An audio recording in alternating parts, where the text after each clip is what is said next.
everybody, how's it going?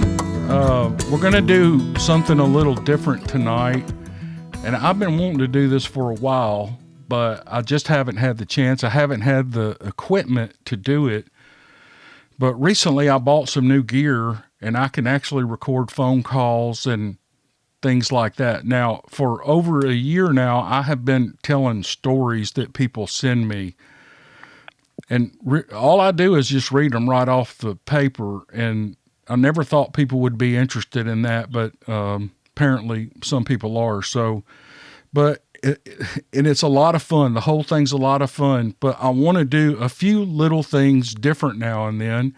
And one of the things I've been dying to do is interview some of these really super colorful, interesting people that I get correspondence from. And that's what we're going to do tonight. And so I want to introduce you to somebody here in a minute, but I want to tell you a little bit about her. I got an email from her. I got 2 or 3 emails from her talking about activity on her place. And then she sent me a sound recording that was, we're going to play it here in a little while. It's going to blow you away.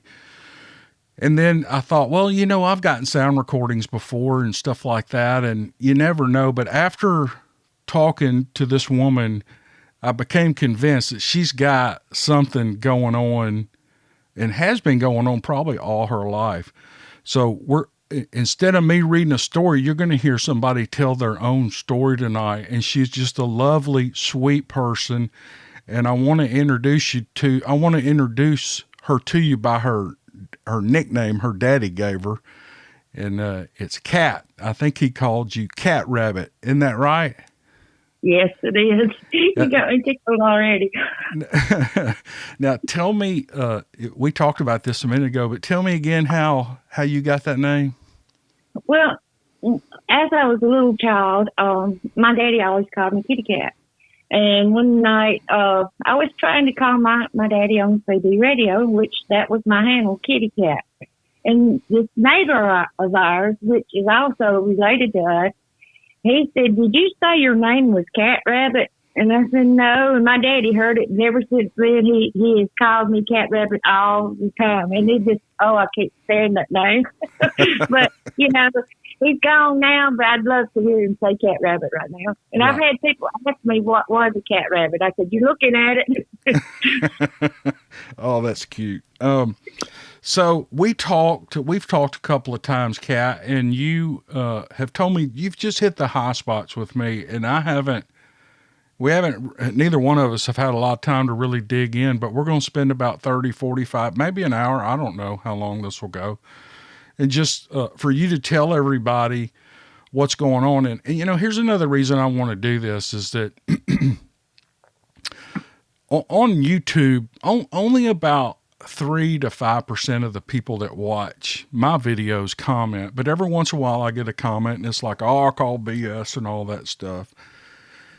And that's fine. That doesn't bother me at all. But tonight you're going to hear some stuff from a person who's really gone through it. And her whole story fascinates me, and I want y'all to hear it. So I'm going to get her started. And Kat, tell us where you are, you know, not exactly, and how you came up and grew up and the property you're on and all. Just give us some background on those things. Well, I was raised up in West Alabama, down below Bankhead, and I lived in the woods all my life. My great-great-great-grandfather was the original homesteader here, and my grandfather, he picked up, you know, the torch and he carried on, and he helped develop it and stuff like that, but it's nothing but country. We used to get a big laugh about it that we used to have to pump sunshine in. And but I live in the middle of family property, and I've got a huge lake behind me, about a mile behind me, and I've got swamps in front of me. I have there's about 9 lakes. There's about 10 fields. One of them's about a 40-acre field. We got streams, creeks, gravel pits, you name it, we have it. And it's just, you know, we live in a place that if one of the cars come down the road, we know who it is. Right. But also, I'm last on the totem pole. But I was raised up in here, and it was nothing but like dirt roads. I called them logging roads back then, where the grass grew up in the middle of it. But we were truly blessed. My mother and father, even though that we lived so far out, they always took us somewhere. They took us cliff climbing, and I accused them one time they were trying to get rid of us kids, but climbing those cliffs straight up, and if we wasn't out in the woods, me and my best friend, we was either building tree houses or building teepees or going to the gravel pit and the lake and skipping rocks. And then there was times that we would go and we'd camp out over on Black Warrior River, sometimes 2 weeks at a time. And we had no neighbors up in here. I mean, it was just isolated. And this property that my grandfather owned, well, it's in the family now, but it was our playground, and I was truly, truly blessed that I had that freedom to roam, because back then there wasn't so much meanness, and we didn't really see any predatory animals, and we didn't see that many snakes. We just had fun, and we knew that when we got up, from the time I got up, I'd go run up to my friend's house, or he'd run down there, and then but we needed to be home by supper time. If we didn't get home by supper time, we were in trouble. And there are those times that I've walked these roads by myself in the middle of the night, barefooted, no flashlight or nothing. I mean, I was just, I was brave. I mean, there was nothing I was scared of up in here. I mean, I could handle it all. And there's one thing about it, too. My daddy also taught us how to use a gun. He made sure of that, because by the time the law got up here, we would be in trouble. But go ahead. Yeah, I'm like you. And don't you remember your childhood? I remember it. Now, I grew up in the city, but we were the same way. We were always out. We were never inside, ever, especially if the weather was good. But even in the wintertime, we were always outside. But don't you remember like those summer nights, like you're talking about, barefooted coming home on the dark road, just feeling so free? Oh, yeah. I mean, I wasn't frightened. I mean, for a little girl, that's unusual. But, like I said, yes, that's freedom. And I don't know about y'all, but we used to never lock our front door when we was growing up. Yeah. Same way with us in our neighborhood. So you grew up just having fun, and your mom and daddy were just let y'all run wild pretty much. I guess they call them now free range kids. That's what we were. And so that gives everybody a little background on how you came up out in the country. I mean, you were a little country girl. And so when did you first start noticing something strange going on around y'all's place? Well, to be honest with you, the first time that I ever noticed anything about it, I mean, I'd been to see Boggy Creek and stuff like that, and that's a story within itself. I came home from Boggy Creek and watching it, and I told my sister. And here's the thing that happened, was that she sat there, and I told her about the movie, and she turned pale as a piece of cotton. And I said, "What is it?" She said, "Don't you know her grandfather stole one of these?" I said, "Uh-uh." And, I thought she was just trying to scare me. And I put it in the back of my mind. And then there was another incident that happened, but I didn't put it two and two together. All I did was put it in the back of my mind. And then when my son was about to get married, he and I was out up under the swing.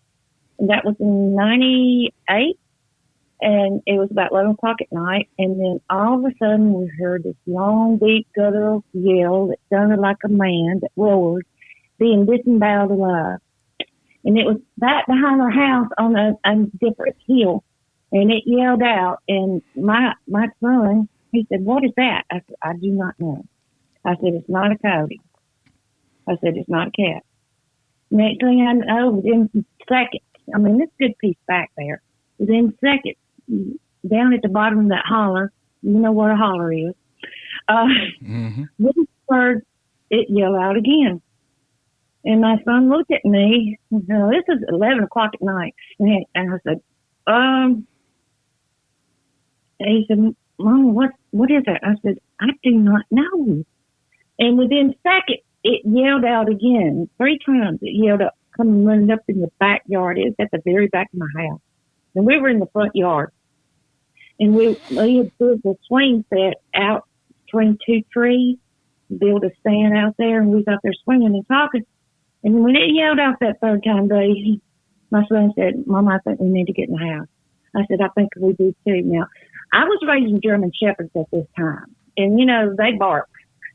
They have that German Shepherd aggressive, bark. And these were 5 German Shepherds out there in the pen, and they didn't make a noise. But me and my son hit the house. And I didn't think nothing about it. See, there you go.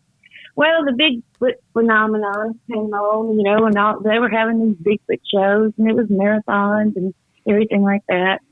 And I was laying here one night, and I prayed earnestly. I said, Lord, are these things real? And sure enough, within 2 weeks, I had went and got a German Shepherd puppy. And I brought it home, and I was talking to my daughter-in-law. She was in Louisiana. My son was in the military. And we were talking. My husband, we were up in the same swing, but it was in the afternoon. It was like, I guess it was about 4 or 5 in the afternoon. And my husband was sitting beside me in the swing, and we was petting the puppy. And I knew my son loved German Shepherds. And my daughter-in-law, she had me on speaker, and I had her on speakerphone, so my husband could share the conversation.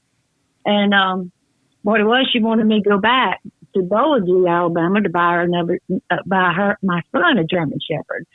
And but anyway, I was talking to her, and then all of a sudden, the same yell that I described that my son and I were outside that night was in between me and my grandmother's house. And it let out a yell, and it was so loud. And my grandmother's house is about a half a mile, so I say it was about a quarter of a mile from me. And my husband, maybe a little bit farther, but my husband turned around and said, "What is that?" I said, "I don't know." Notice they always ask me, "What is that?" Because I know the woods and know the animals and stuff. And I said, "I don't know." And my daughter-in-law, being over in Louisiana, heard it over the phone. She said, "What was that? I heard that." And I said, "Well, I don't know." And about that time, it yelled out again. Same deep, guttural yell, and that sounded like a man roaring, being disemboweled alive. I mean, have you ever watched Predator? Yeah. When the Indian went out to fight the Predator? Oh, yeah. All right, there's a yell on there, but it's nothing. That is nothing compared to what we were hearing, And it's just, it's so loud. And then about that time, my daughter said, "I heard that again. Y'all BSing me." I said, "No, we're not." I said, "Couldn't you hear us talking when it yelled?" And she said, "Oh my God, I heard it. About that time, within no time, it yelled again. And this time it was right on the edge of my wood line, and it yelled really, really loud. And my husband looked at me, and he said, "What is it?" I said, "I don't know. It's not a wolf. It's not a coyote. It's not a bear. It's not, it's not a cougar. I don't know what it is." And then he said, "I think we need to get in the house." I said, "Okay." So I started walking down the driveway, and I turned around and I said, "You know what? They say if you mimic these things, they'll answer you." So I got real smart. I started mimicking it, and I tried to make that deep guttural growl and the yell with that roars, and my husband got tickled at me. But after that, I went on in the house. The next evening, about the same time, I went back out there, and I tried to mimic it again. Sure enough, the thing answered me. And I thought, for about 2 weeks, I went outside the same time every evening, and I yelled, and it would respond. Well, it came up a big record-breaking lightning storm down up toward Birmingham that was going southwest. And we've been taught, being raised in the country, we don't have civil defense sirens. And, so my parents taught us always watch the clouds, and they also taught us watch signs in the air, around you. And so I went outside and I was looking for the cloud, and I could see the cloud, but it was going to miss us. And my husband was down up on the hill watering cattle, and when he heard me, the storm door close out, and it slams on his own, so I didn't do it. But he heard it, and he thought, I'm going to get her. And so he, with a very low voice, he tried to mimic that sound himself. And I turned around and I said, you call that a yell? I'll give you a yell. Man, I let it rip. Now, I'm a singer, and I don't need microphones. I'm pretty loud. And I said, you call that a yell? So I let out this,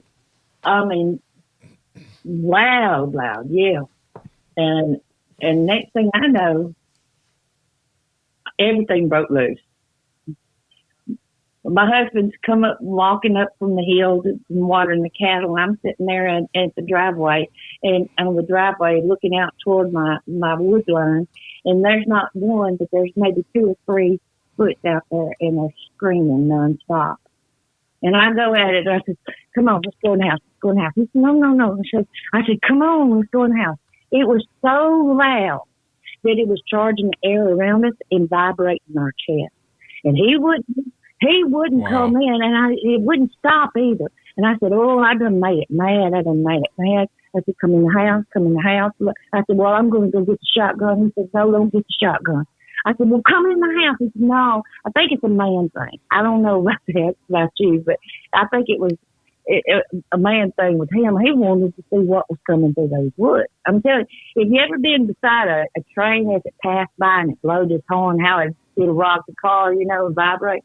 Man, this was loud, and they were a good 300 and something feet away from us. I mean, you couldn't see them, but you sure could hear them. And I go running in the house. I check on my puppy. He's in the bathroom, and he's howling because he hears all this going on. And then I run back down, and I said, "Come on back in the house." And they were still yelling. And you guys, I live in a 2-story house, so I was making tracks, but it took me time.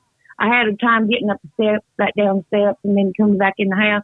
Then I picked up the phone and called my mother. I said, Mama, go outside and listen on your carport. I said, it's yelling. She thought she heard something that night, but she didn't hear it good. But finally, after I got through that, I wouldn't even go out the door. I said, come on in the house. And by that time, it was quieting down. And then it eventually stopped, and he came in the house. So I got on the computer. I didn't know nothing about nothing. And I want to make this warning to people. Be careful with the yells that you make, because that yell that I heard that the first few nights, I do believe that's a war cry. Native Americans make a similar war cry like that. But this is not human.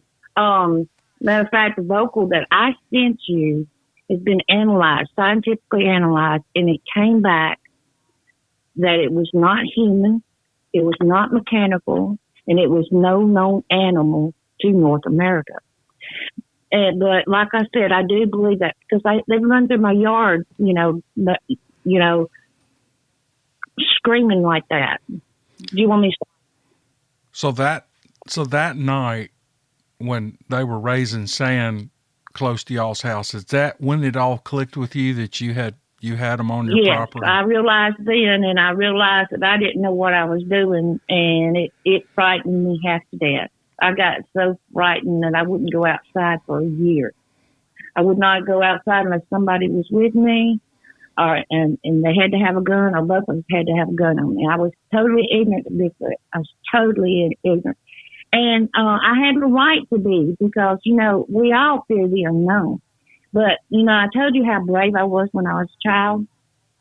I didn't, compared to my childhood, I didn't know fear. I didn't know fear at all. It's not funny, but... Well, I look back and I laugh too, still, But... Yeah, you're just cute telling it. You get excited. I love it. And so so y'all figured out they were there. And how soon after all that did you get this recording? Well, the reason why I started recording, that I was telling people, for instance, I would tell people and they laugh at me. And the biggest critics and people that rips you to shred is normally your family. And my family was tearing me to pieces. Now, my mother believed it. But the rest of them, they said, oh, she's done lost her mind. She's went cuckoo. She's went this, that, and the other. And, if she'd been on the foot, I'd probably think the same, But I got mad and I said, I'm going to prove it. I had to face my fear. So that happened with it screaming the first time. That was in March. So that was March 31st, 2012. And I got this recording that you're talking about in August, I think, 16th, 2016. And so what's the story on this recording? It seems like you ran out with your phone. Is it what you told me? Tell me the story on that. No, I didn't get it on my phone. What I did, and this would be helpful for somebody else, I got a digital recorder, and what I did, each night I would, at an evening at a certain time, I would take that recorder and put it in my windowsill, and I'd give my name, I'd put the date and what time it was and everything. And so for about a year, probably about a half a year of doing that, I was able to capture that vocal that I had been describing to everybody. And I just felt really blessed. And not only that, when I got it and they heard it, especially after it'd been analyzed, their jaw dropped. But I've got pictures also. Go ahead. No, that's good. That's what I want to hear. So you just set the recorder up in your windowsill and you just let it run? Yes. All night? And then I'd put the headphones on and while I'm cleaning the house and doing my, whatever I'm going to do, go to town riding, I would put the headphones in. And I would, like I said, you can hear vehicles 3 miles away up here. And it's so isolated, there's not that much traffic that you're able to get a very good, a lot of sound and all. But that's how I got it. I just left it in there, and I think I got an Olympus digital recorder, and it really works wonders. Now, did you hear it? Did you hear this thing hollering like in this video when it happened, or did you discover it later? Matter of fact, I didn't discover it. Just this man that I'm working with in Washington State, he that analyzes it. We're not giving out names. That's the reason why I'm not giving out names. But anyway, he's very reputable, and he said, "Don't worry about going through them. Just send them to me. I've got a computer program that'll pick up sounds that you don't hear." And he cleaned it up and everything. And he estimated it to be about half a mile away from my house. Wow. Well, it's really clear. So I'm going to play a couple of loops of it real here. And this is a howl that Kat recorded. Tell me again the date. August 2016. All right, here we go. I'm going to play this sound.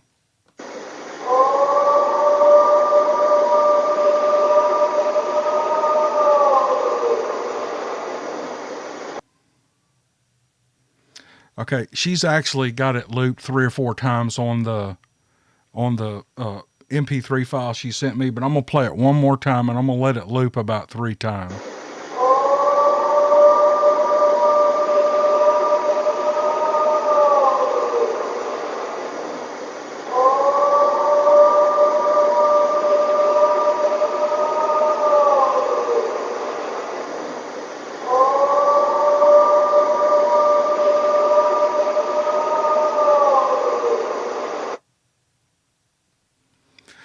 Now, are you hearing those kind of calls still, Kat? Yes, I am. Matter of fact, last fall, my husband, every time he'd go outside, he walks around the driveway, and they'd be across the road, pow, pow, pow, pow, pow. Sound like somebody building a house when there's no houses over there. And then they'd make out a yell like that. Like I said, yes, I hear it. And you guys remember, they come running up to my yard doing that. That's scary. Gosh. Okay. Well, tell us about that. Tell us. Just talk about anything you want to, because this is really good stuff. So tell us about them running up in your yard. Oh, well, they ran up in my yard several times. They ran through my yard one night. All of a sudden, I just got this massive migraine. I was supposed to be going to church, but right before I got ready to go to church, I got a real bad migraine. And then I heard, my mother had been in a bad car accident, and living up in the country, here's another thing. You hear sirens, you go check on them, because it's family, or it's your loved ones or neighbors or something. They're not up here for no reason. And I heard my dog howling, and I've got a German Shepherd alpha male. He was, beautiful. And well, I'm not going to say much about him. But anyway, and then I had this little laugh, and I heard the dog howling. I said, oh, I better go open the window. I was up. I got the migraine. I couldn't go to church, and I was laying down. I said, better go check. So I ran to the window and put down the window so I could hear what was going on. And as I was listening, I looked out, and I saw my German Shepherd. Now, he didn't run from nothing. Not a thing. He always ran, too. He didn't run from. He was running with his ears back, scared. He had his tail tucked between his legs, and he was looking back as if the devil himself was after him. I saw my lab run up under the house, and he was able to jump over the gates of the porch. And while I was seeing him, I heard the foot yelling. I said, oh, my God, they're after my dogs. They're after my dogs. What I do? So I go running downstairs, and I said, I know Sledge is on the porch. I said, I got to take a chance. I got to let him in, got to check on him and everything. So I went down there, and he was fine as the thing ran through the yard. I was hearing it. So my phone was downstairs, so I grabbed it. I ran back upstairs. This thing was still hollering. And I had the window cracked, and I cut my video on, and I heard it. And, man, it was just screaming and yelling. It was cutting a trail. It cut a trail through my yard and went about maybe a quarter of a mile, half a mile down in the woods, and I was still picking it up. And when I was hearing it, it got the coyotes singing and everything like that. But it didn't really, that didn't really scare me that bad. But what really scared me was about my dogs.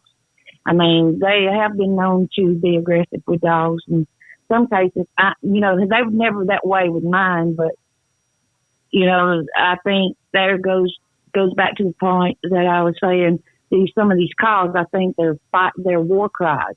There was something going on that night that I don't know. But they ran up in your yard that night. Could you see them? You don't have to see them. They let their presence be known by that scream. But have you had a visual encounter? I have. Okay. The night after the thing started screaming, my parents came over here that night, and we were sitting outside.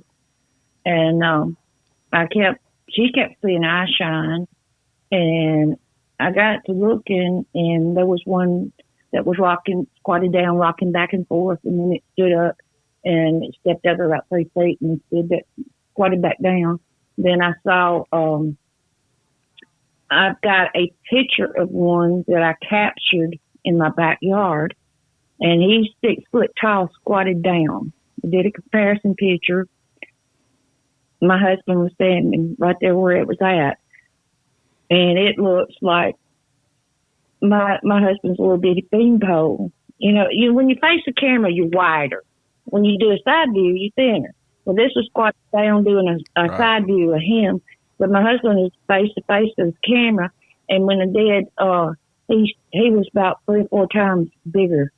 I say he was probably about 4 times bigger than my husband. Yeah, that's unreal.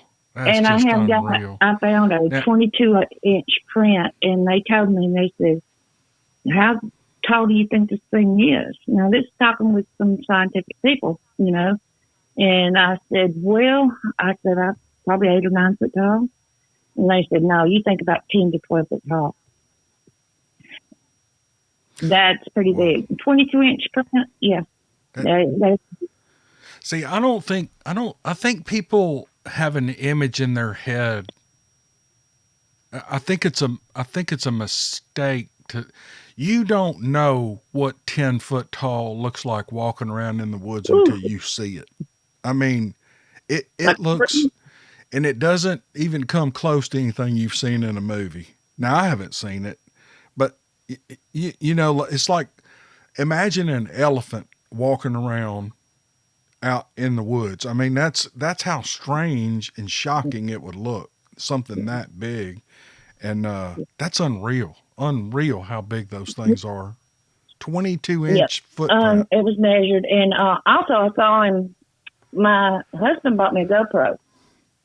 And I decided I'd go out doing some trailblazing. And I was going through, you know, I'd cut through the pine thickets, and they had the briars and, you know, all this other stuff, and the holes and where some of the tree trunks had rotted out. There's nothing but pine on the floor, you know, pine needles, dry pine needles. And I was just, you know, I've had a lot of success. I mean, I'd go out and I'd find structures and find gifts that they'd left at me and stuff like that. But my husband bought me a GoPro, and my birthday is in September, so it was about the end of September. And I decided I was going to go take a little short hike through the, you know, the pine thicket and stuff like that, and see if I could find anything. And I circled around from the road all the way up to the side of my field. And I was about 5 feet going into the field. And I think I told you about this the other day. But I was, all of a sudden I got this feeling, get out of here. I know what it was. It was the Holy Spirit. I mean, God's had his hand on me. I'm telling you. Cam, he had his hand on me that day. I believe you. I'm telling you, I was sitting there and I was like 5 feet going into my field where it was clear, and they said, "No, turn around, go back the other way." And it just kept coming on. I said, "Okay, I'm going. You know, I said, I'm going." I was saying it out loud. I said, "I'm going." And I just all running. Yeah. And when I did, I fell in one of those holes that the root had rotted out, and, you know, the stump had rotted out, and I was getting over a broken foot at that time. And I just got up and I kept on going, and I cut a trail toward the road. And when I got out on the road, I thought, well, I'm going to walk over toward my grandmother's house. And I said, "No, I'm not going to do that." I said, "No, if there's something in there, the good Lord told me to get out of those woods, then I'm not going to go any further, you know." So I turned around and I started coming back. And when I started coming back toward the house, we get this long circular driveway.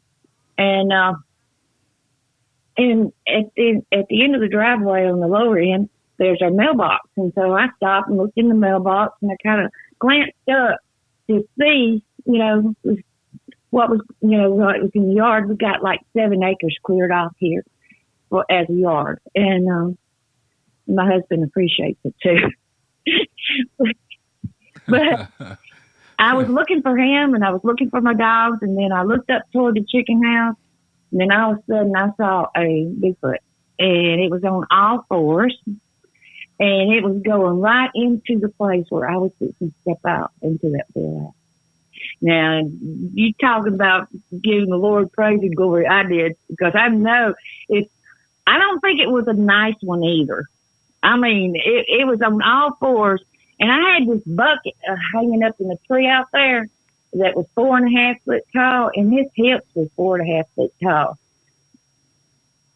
And I could see I could see he was just He was on all fours, and buddy, you could see the muscles rippling in his side and in his hip as he was going out. They're massive. They're huge. They're so. I mean, it's to be that huge. You know, you think, well, something that big, somebody be able to find them, but no, I really believe that they can. They know how to camouflage themselves. You know, like a copperhead. You know, you can be walking around and there might be a copperhead right beside you. You know it, and it's strange. And a lot of people say, well, they cloak. I don't know about cloaking. I do believe these the Bigfoots are flesh and blood. I believe they're very intelligent. They show signs of great intelligence.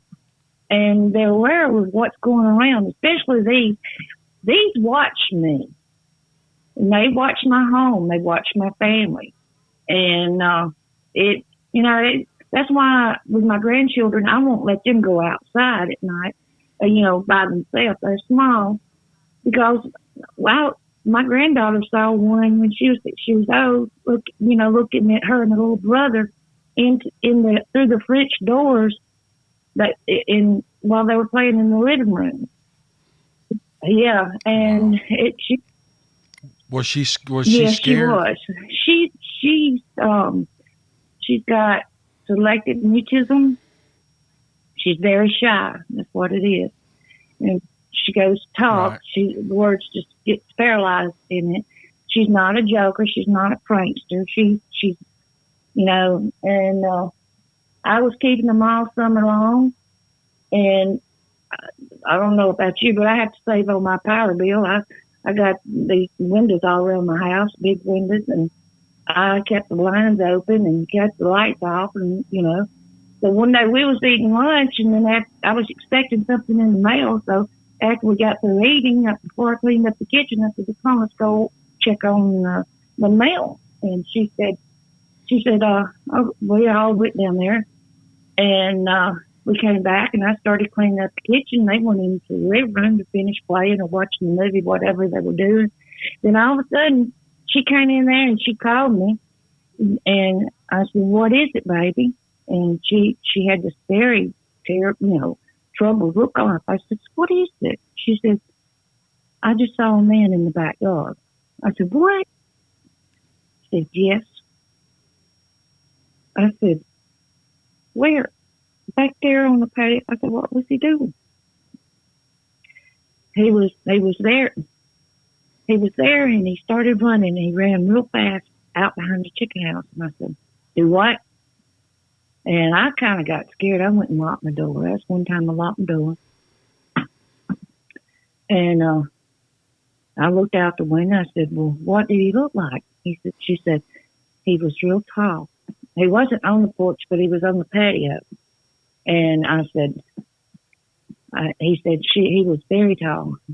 And then I said, "Well, what did he look like?" He said he was real tall. He was black. And that, say, what else did she say? She said, also told me that I asked her, I said, "What kind of clothes did he have on?" She said, "I didn't see no clothes." Well, they had watched Harry and the Henderson. They thought, that's what Bigfoot was and everything. And then I got to questioning her about it, and she told me about it, and I knew what it was. It was Foot. And she also told me it was black and it was real shiny, and that he was running really, really fast. And so I told her mother, but it just gave me a different feeling about them getting that close to my grandchildren, watching them play. And that's what they were doing. They were watching me play. I mean, you just don't, we don't really know what they will do. I mean, I believe if I was in trouble, they'd come and help me. I really do feel that. But about a week later. Wait a minute. You think they would come to yes, your I aid? do. Yes, I do. Really? Well, that brings us to another thing I wanted to ask you. By the way, we're already at 40 minutes. I told you time would fly, didn't I? Well, what do you want to do? You want to stop now and pick it up later? Now, I tell you what I may do. I may stop this. Stay on the line. Are you willing? We may break this into 2 shows, and what I'll do is I'm gonna stop this, transfer all this information on my computer, and then we'll just pick right up where we left off, and it'll just be two 30 or 45-minute shows. Are you okay with that? All right, hold on just a minute. Now, if I lose you, I'm gonna call you back. As you can see, this interview ran a lot longer than I wanted to, or that I had planned to, and so we're going to break this up into 2 videos. I'll have it posted within 24 hours of this posting. So thanks for listening. I hope you're enjoying this. Leave some comments in the section below, the comment section below. And let me know what you think about these interviews. It's a little something different. This is not something I'm going to do. The channel's not changing. We're just going to add a little feature once or twice a month just to do something different. And I hope you guys enjoyed. I appreciate you watching this far. We'll see you on part 2 coming up in about 24 hours. Thanks.